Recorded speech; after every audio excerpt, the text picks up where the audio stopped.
예, 우리 함께 읽은 이 요한복음 6장 5절부터 11절 말씀을 가지고 섬세권 세 번째, 영광스러운 성도의 권리, 영광스러운 성도의 권리라는 제목으로 함께 말씀 살펴보기로 합니다. 제가 지난 3월에 섬세권 첫 번째 시간을 했었어요. 섬세권 어떤 줄임말인지 기억나세요? 섬세권, 섬김으로 세워지는 권위. 예. 그래서 이 섬세권 우리가 가지고 있는 걸 가지고 내가 어떤 위치, 직위, 그것으로 세워지는 권위가 아니라는 거였어요. 이 대제사장들, 서기관, 장로들이 굉장히 자신들이 가진 그 권위를 가지고 고압적인 자세로 예수님께 가가지고 당신이 도대체 무슨 권리로, 무슨 권위로 지금 세례를 주냐고 이렇게 했을 때 예수님이 내가 무슨 권위로 이런 일을 하는지 너희에게 이르지 않겠다 라고 이야기하셨지만 어떤 권위였어요? 섬세권이었어요. 우리 예수님은 섬세권을 가지고 그 권위로 하셨죠. 그래서 이제 이야기하신 게 건축자들이 버린 돌에 비유해서 본인을, 그래서 그 버려졌고 사람들에게 무시하고 생각하지 않았던 그런 자리로 친히 내려가셔서 그 돌이 가진 위력이 뭐였냐면 누가 그 돌 위에 올라오면 오히려 자기가 부스러지는, 이 돌이 어디든 놓여지는 곳이 다 가루로 만드는 그 힘이 있는 모퉁이 돌에 본인을 이렇게 대입하셨죠. 그 돌이 모퉁이 돌이 되어서 우리가 교회가 되죠. 그래서 우리에게도 이 권위가 있는 거예요. 이 권능, 예수님이 가지신 힘. 섬세권으로 살아가는 우리가 되어야 한다. 섬김으로 세워지는 권위가 우리의 권위다 이야기했었고요. 4월 달에 이제 또다시 두 번째 섬세권, 혹시 기억나세요? 섬김으로 세워지는 권역이었습니다. 권역. 그래서 역세권 얘기하잖아요. 역세권, 역 가까이 있는 거. 요즘 사람들은 맥세권, 스세권 이러더라고요. 혹시 아세요? 맥세권? 맥도널드 근처에 있는 스세권, 스타벅스 근처에 있는, 예, 부동산에서 그렇게 쓴다 하더라고요. 우리는 어떤 권역인가? 우리 교회는 어떤 권역을 만드는 사람들인가? 이런 이야기를 했었어요. 예수님이 친히 종이 되셔서 낮아지시고 그렇게 섬기시는, 목숨을 주시기까지 끝까지 사랑하신 그 예수님의 섬김이 우리의 섬김이 돼서 이제 우리가 있는 우리 제일성도교회가 위치한 이 권역이, 우리 각 성도님들이 살고 계시는 그 처소 권역이 섬세 권역이 되는 거죠. 우리가 섬김의 자리로 가서 예수님을 따라. 이게 두 번째 섬세권이었어요. 이 섬세권 유단자가 되어야 된다. 우리 이 권법을 열심히 익히자, 이런 이야기 했었습니다. 섬세권 유단자로 선 성도들이 가지는 오늘 세 번째 권은 뭘까요? 세 번째 권. 이번 주에 제가 목요일날, 이게 이 본문이 목요일날 본문이거든요. 묵상을 하면서 세 번째 권을 발견한 거예요. 그게 권리입니다. 권리. 우린 어떤 권리를 가진 사람들인가, 어떤 권리를 주장하는 사람들이냐 하는 생각을 좀 생각하게 하셨던 것 같아요. 너무 잘 아는 오병이어 사건, 이게 참 중요한 이야기였나 봐요. 중요한 기적이었던 것 같아요. 사복음서에서 예수님의 이적, 기적을 같이 기록한 게 4개 복음서에 다 같이 기록한 게 지금 요 오병이어 사건 하나예요. 그러니까 우리가 다양한 시각에서 다양한 사람들의 기록을 통해서 그분의 뜻을 바르게 우리가 더 확인할 수 있는 사건이 바로 이 오병이어 사건이에요. 이 오병이어 사건을 통해서 하나님은 우리에게 뭘 말씀하시고자 하는 걸까? 이 자연 법칙을 뛰어넘는 그 기적을 일으키셔서 하나님은 그 백성들을 먹이시고 공급하시는 하나님. 그래서 이제 우리는 먹을 걱정을 하지 않아도 되는 사람들이구나, 이렇게 살면 되는 건가요? 이렇게 적용을 하면 될까? 오병이어, 기적이 하나님이시니까 그분이 기적을 일으키실 것을 믿고 그분한테 구하고 나와, 못 믿겠으면 기적을 기대하고 기도해. 이게 이 오병이어 사건을 통해서 우리에게 주시는 것인가? 오병이어, 보리떡 5개와 물고기 2마리, 보잘것없는 이거 가지고 탁 드렸더니 엄청난 양으로 불려주셨어. 조그만 걸 드리면 하나님 크게 주시는 분이시구나, 우리 좀 드리자, 이렇게 받아들이면 될까요? 오병이어. 이 로또도 이런 로또가 없죠.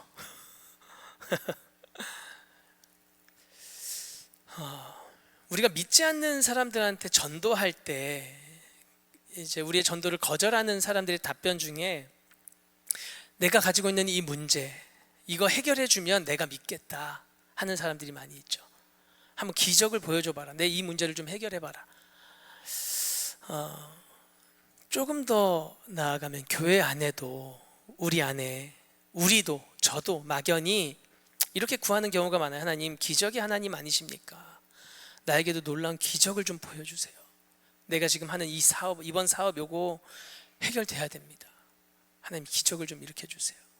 우리 자녀 지금 취업 문제, 학교 문제 있습니다. 하나님, 이거 좀 해결해 주세요. 기적이 하나님 아니십니까? 큰 거 바라지도 않아요. 먹고 살 만큼 좀 길 좀 열어주세요. 이렇게 기도하는 게 오병이어 사건을 통해서 우리에게 말씀하시는 걸까?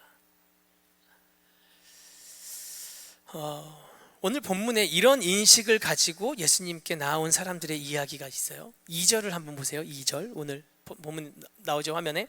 같이 읽겠습니다. 큰 무리가 따르니 이는 병자들에게 행하시는 표적을 보았음이러라. 이 무리들이 예수님의 병 고치는 사건들을 막 많이 본 거예요. 보고 이제 예수님을 막 따라갑니다.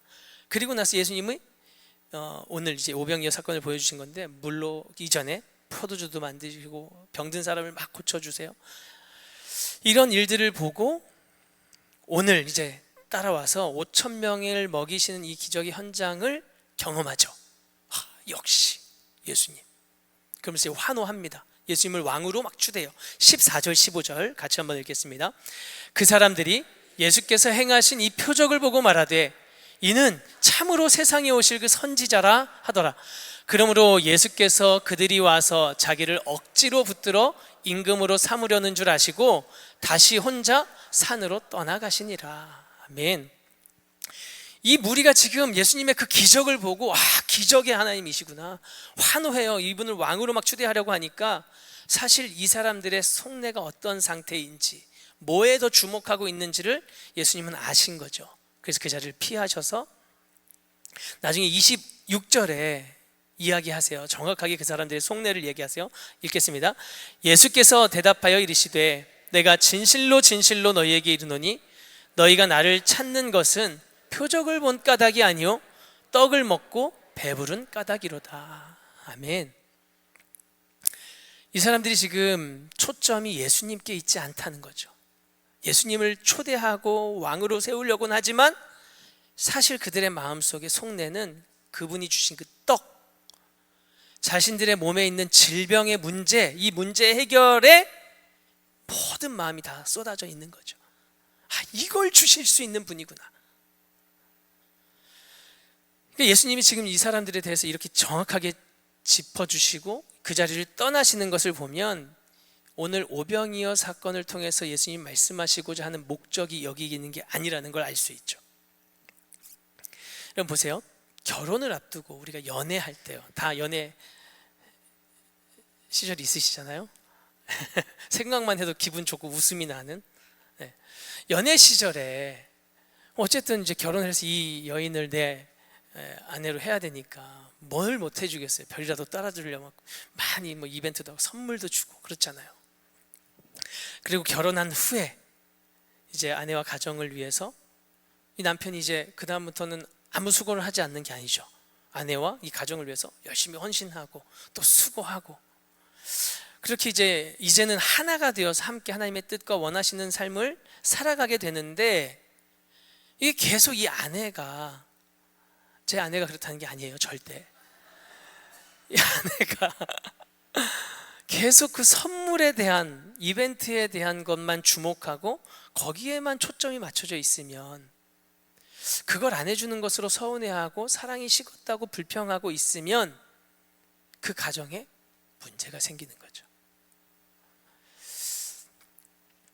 반대로 남자가 그 아내를 향해서 당신이 나에게 해줘야 하는 것이 당연한 권리, 그걸 내가 받아야 하는 게 당연한 권리처럼 이야기한다면 밥을 차려주고 뭘 이렇게 저기를 해주는 거, 이게 뒷바라지를 해주는 거를 당연히 해야 되는 권리로 막 여기면서 권리를 주장하면 똑같이 문제가 생기겠죠. 동일한 거죠. 뭔가를 받아내는 게 권리가 아니라는 거예요. 함께 이 한 가정의 한 몸이 되어서 하나님이 원하시는 가정으로 세워가는 그곳에, 그것을 위해서 하나님이 주신 권리가 분명히 있을 거라는 거죠.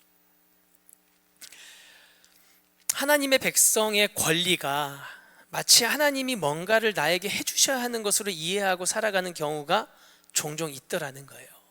만약 하나님이 우리에게 무조건 기적을 베풀어 주셔야 하는 분이시고 그게 있어야만 우리의 신앙이 완성될 수 있는 것이라면 이건 그냥 세상에서 말하는 인과관계죠.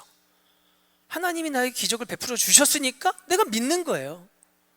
하나님이 나의 지금 이 문제를 해결해 주셨으니까 내가 믿는다면 이건 인과관계예요. 그냥 어떻게 보면 거래관계죠. 거래관계. 이렇게 해주셨으니까 내가 당연히 믿어야지. 그런데 만약에 이 관계가 무서운 건 뭐냐면 내가 원하는 게 충족되지 않거나 이루어지지 않으면 언제든지 이걸 파기하고 떠나버릴 수가 있는 거죠. 이건 신앙이라고 이야기할 수가 없죠. 근데 종종 우리 안에 이런 일이 일어난다는 거죠. 실제 이런 인식으로 서 있었던 무리들의 모습을 예수님이 보시면서 이제 그들이 나중에 다시 또 따라왔어요. 예수님 다른 데 가셨는데 또 따라와가지고 따라온 그들에게 내가 주는 게 사실 이 떡이 아니고 내가 바로 하늘에서 내려온 떡이다 라고 이야기를 해주세요. 진짜 의미를 지금 이야기해 주시는 거죠. 그랬더니 이 사람들이 저 사람이 무슨 하늘에서 내려온 저 요셉 아들 아니야? 이러면서 막 수군거리기 시작해요. 더 나아가서 이 52절 보니까 이 사람이 어떻게 자기 살을 주어서 먹게 하겠냐 하면서 서로 논쟁하기 시작해요. 그리고 이제 나중에는 그 무리는 물론이고 제자들까지 떠나버립니다. 66절 한번 볼까요? 66절 같이 읽겠습니다. 그때부터 그의 제자 중에서 많은 사람이 떠나가고 다시 그와 함께 다니지 아니하더라. 아멘. 무리들만 떠난 게 아니에요. 제자들 중에서도 내가 제자가 되겠습니다라고 자신의 것을 내려놓고 따라왔던 사람들 중에서도 떠난 사람들이 생겼다는 거예요. 다시는 예수님을 따르지 않게 돼버렸다는 거죠. 어떤 관계에 있었을 때? 인과관계에 있을 때.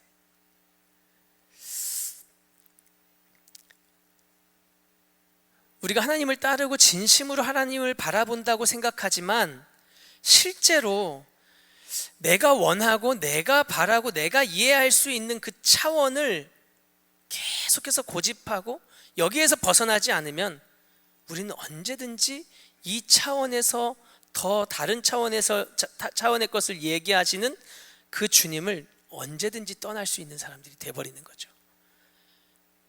그러니까 예수님이 얘기했잖아요. 나를 따르려고 하면 자기를 부인하고 자기 십자가를 따라야 된다고 얘기하신 게 바로 이 이유인 거죠.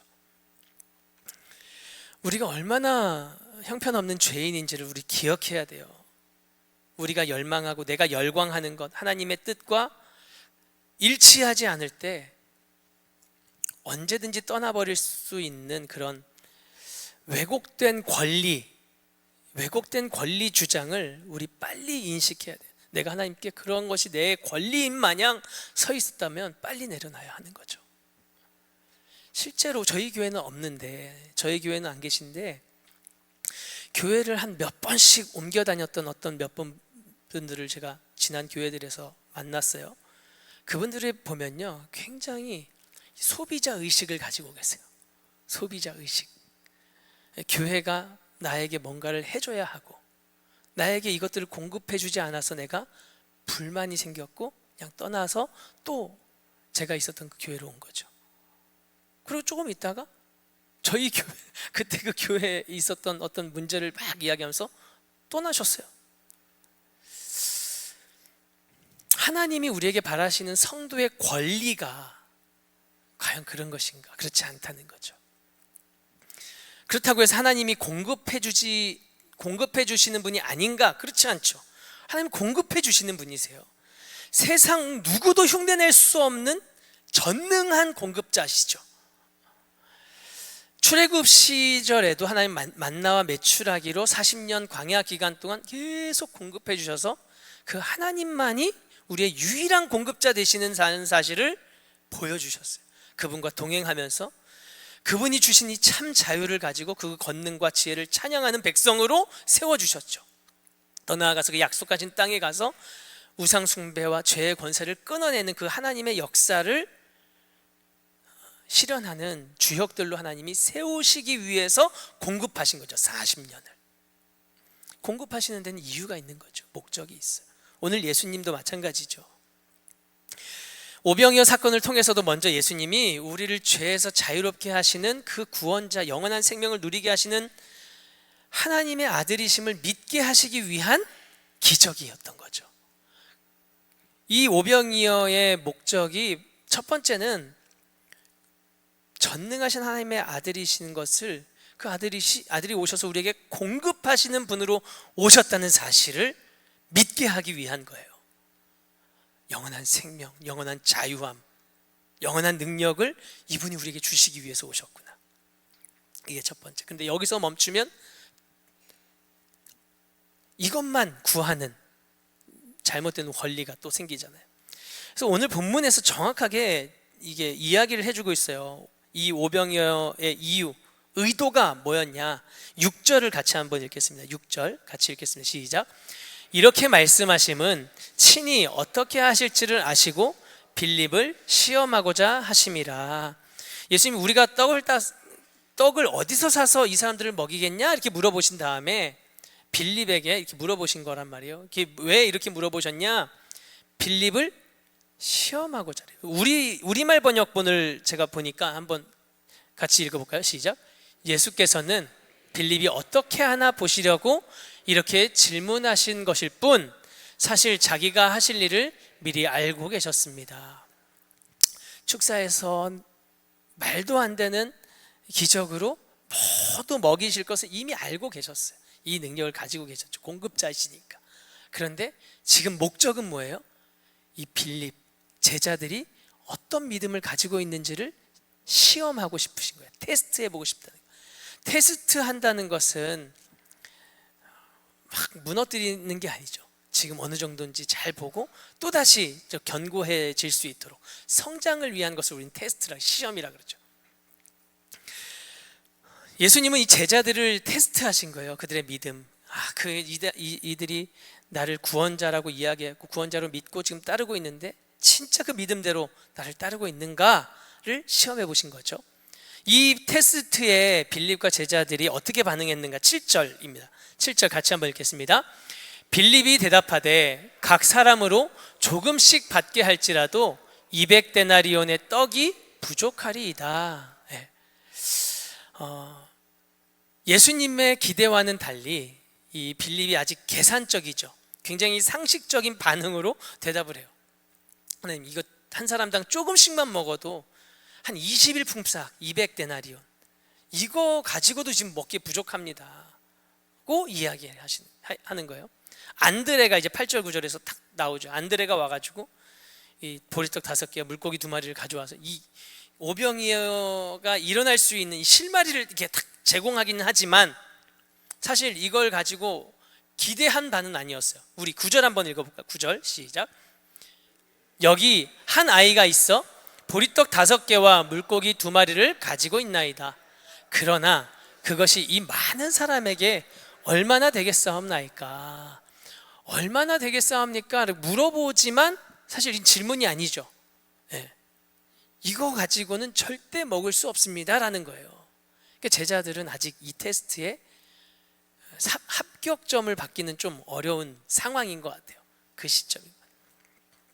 근데 이게 오늘 제자들의 수준만 그런가? 우리도 약간 이럴 때가 있어요. 예수님을 믿기는 믿지만 사실 내 상식에서 벗어나는 어떤 상황에서 하나님이 말씀하시고 도전하시는 것을 우리는 할 수 없다고 결론을 내려버리긴 하죠. 그러면서 이제 우리 이렇게 얘기해요. 하나님은 하실 수 있지만 우리는 할 수 없어. 이건 우리의 영역이 아니야 라고 생각하고 하나님께만 계속 떠밀는 거죠. 하나님이 하시는 일, 우리가 할 일은 아니야. 이건 이렇게 되는 거죠. 뒤로 물러서요.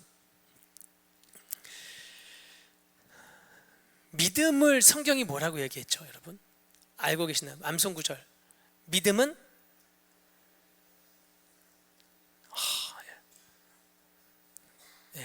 바라는 것들의 실상이, 보이지 않는 것들의 증거라.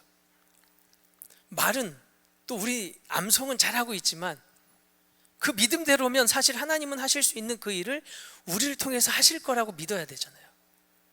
근데 그게 안 이어지는 거죠. 이게 우리의 문제, 우리의 수준. 오늘 이 오병이어 사건이 사복음서 다 얘기하고 있다 그랬잖아요. 예수님이 테스트하시는, 기대하시는 바가 단순히 그냥 우리가 구원자요, 우리의 메시아로 예수님을 믿는 정도만 요구하시는 것이 아니에요. 요한복음에서는 얘기 안 했지만 세 개의 이 공간복음은 정확하게 예수님의 의도가 기록되어 있습니다. 마태복음 14장 16절 한번 예수님께 이 제자들이 먼저 얘기해요. 지금 다들 굶어서 힘들어합니다. 이 사람들 다 사 먹게 좀 보내셔야 될 것 같습니다. 그때 예수님이 말한 거예요. 같이 시작. 예수께서 이르시되 갈 것 없다. 너희가 먹을 것을 주라 이야기하시죠. 마가복음도 마찬가지. 6장 37절 시작. 대답하여 이르시되 너희가 먹을 것을 주라 하시니. 그리고 나서 이제 이거 오병이어밖에 안 되네. 이거 가지고 못 먹어요. 이렇게 얘기합니다. 누가복음도 마찬가지. 누가복음 9장 13절 시작. 예수께서 이르시되 너희가 먹을 것을 주라 하시니. 예수님은 지금 의도적으로 지금 이 사건을 통해서 그냥 믿는 정도를 제자들에게 요구하는 게 아닌 거예요. 그 믿음의 반응, 그 증거의 태도를 기대하면서 지금 테스트하시는 거죠. 사실 자신들이 가지고 있는 그 물고기 2마리, 그 보리떡 5개 가지고는 안 되죠.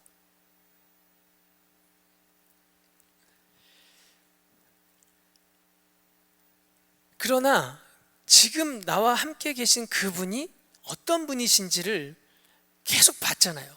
이적을 일으키시고 그 권능을 가지고 계신 분이라는 사실을 이 사람들이 알았다면 그에 대한 합당한 반응으로, 태도로, 모습으로 나와야 되는 건데 거기까지 이어지는지를 예수님이 테스트하시는 거죠. 그런데 제자들은 거기까지 가지 못했어요. 아직까지는.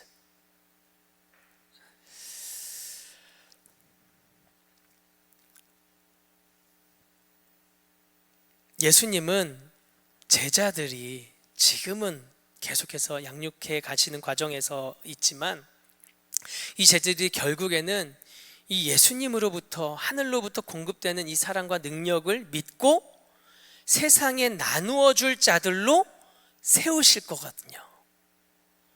여러분들도 마찬가지, 오늘 저도 마찬가지. 아직 우리 수준이 그렇게 안 됐을지라도 최종 그분이 원하시는 목적은 뭐냐면 계속 바라고 원하고 하나님 아버지시니까 나한테 줘야 된다고 그게 내 권리라고 이야기하는 데서 머무는 게 아니고 이 능력이 그 하나님께 있다는 사실을 아는 자로서 이제 그 사랑과 은혜와 능력을 가진 자로서 이 세상을 향해서 나눠주는 자들이 되기를 원하시는 거죠. 그 수준을 원하시는 거예요, 우리에게. 그래서 우리에게 주신 이 권리는 내가 가진 것으로는 우리에게는 아무것도 없고 가지고 있는 것은 상상조차 할 수 없을 만큼 불가능한 자들이 맞지만 이것이 우리에겐 불가능하지만 예수님께는 불가능이 아니라는 사실을 믿고 그 하나님의 일하심에 참여하는 자로 서는 것, 이게 우리에게 주신 영광스러운 권리인 거죠. 이 권리를 세상 사람들은 가질 수도 없어요. 상상할 수도 없는 권리죠. 근데 우리는 주님이 원하시고 우리를 그런 사람으로 세우시는 거죠. 문제는 아직까지 제자들이 거기까지의 믿음의 정도가 아닌 거죠. 테스트하시고. 하지만 예수님은 이 시험, 이 테스트를 멈추지 않으실 분이세요. 계속해서 양육하셔서 이 제자들을 당신의 이 섬세권을 행사하는 믿음의 사람으로 세우실 거예요. 우리 계속 생각하죠. 섬김으로 세워지는 그 권위를 가지고 함께 이 권역을 섬기는 권역으로 세우는 것을 꿈꾸고, 섬김으로 세워서 살리시는, 이 뒤에서 예수님 말하세요. 살리기 위해서 오셨다 그러죠. 살리는 이 사역을, 이 권리를 행사하는 믿음의 사람들로 우리를 세우기를 원하세요. 믿으십니까? 그래서 오늘 참 부족한 모습임에도 불구하고 이 제자들에게 이 놀라운 이적을 보여주신 거죠. 아직 믿지 못하고 있는, 하나님 그거 안 돼요, 이 사람들 아무도 못 먹여요, 우리 가지고 있는 거 가지고 아무것도 할 수 없어요 라고 이야기하는 이들에게 놀라운 이적을 또다시 보여주시는 거죠. 그러니까 예수님 어떤 분이시냐면 보여주세요. 우리의 믿음이 연약하면 보여주시고, 또 그것을 알게 하셔서 우리로 하여금 그 믿음으로 믿음의 권리를 행할 수 있는 사람으로 양육하시는 분이시죠. 보여주고 점검하시고, 보여주고 점검하시고, 이게 양육입니다. 이 사람들이 나중에 어떻게 변해버릴까요? 예수님이 십자가에서 궁극적으로 다 보여주세요. 어떻게 섬김으로, 어떤 끝내 자신의 생명을 주시기까지 다 주셔서, 그가 말씀하신 내가 하늘에서 내려온 떡이라고 말씀하신 그것을 십자가에서 이루시고 모든 죄의 권세가 완전히 끝나버리는 그 승리를 주시는 것을 제자들이 발견하게 되죠. 부활하신 주님을 만나면서. 그러고 나서 이 제자들은 완전히 변화됩니다. 사도행전 3장 6절에 보면 변화된 제자의 모습이 나와요. 같이 한번 읽겠습니다. 베드로가 이르되 은과 금은 내게 없거니와 내게 있는 이것을 내게 주노니 나사렛인 예수 그리스도의 이름으로 일어나 걸으라 하고. 아멘. 나면서부터 못 걷게 된 그 사람을 누가 어떻게 고치겠어요? 그러나 이제 이 제자들이 알죠. 예수님이 양육하신 그 수준에까지 성장해서 이 믿음의 권리를 행하는 자들이 돼요. 나에게는 없다는 거예요. 은과 금이 없어요. 나에게는 이것을 해결할 수 있는 게 없지만 내게 있는 예수 그리스도의 이름의 능력, 그분을 믿는다는 것이 어떤 능력을 가진지, 이 복음의 절대 능력을 알고 가진 자들이 된 거죠. 말씀을 맺겠습니다. 우리 삶에 가지고 있는 것으로 우리는 가끔 그렇게 얘기하죠. 하나님 나에게 이것을 주시면 내가 이것 가지고 섬기겠습니다. 하나님 내가 이걸 딱 어느 정도 갖춰지면 이것 가지고, 내가 가진 물질을 가지고 하나님을 열심히 섬기겠습니다. 그게 아니라는 거예요. 우리는 없는 존재, 그거 가지고 있어도 사실 섬길 수 없는 존재가 우리라는 사실을 먼저 기억해야 하고, 나의 계산, 내 경험, 내가 이게 없어서 하나님 내가 할 수 없습니다 라고 말했던 이 불신의 모습이 혹시 우리에겐 없는가 한번 살펴보시고, 우리를 그럼에도 불구하고 다시금 이 믿음으로 설 때까지 보여주고 점검하고, 보여주고 테스트하시고, 그 양육의 자리로 나아가기를 기뻐하시는 저와 여러분 다 되시길 축복합니다. 그래서 그런 우리를 하나님이 하실 수 있는, 하나님만이 하실 수 있는 그 일을 감당할 제자로 우리를 사용하실 거예요. 여러분 그런 사모함이 있으신가요? 있으세요? 네. 다 그렇게 쓰임 받으시길 축복합니다.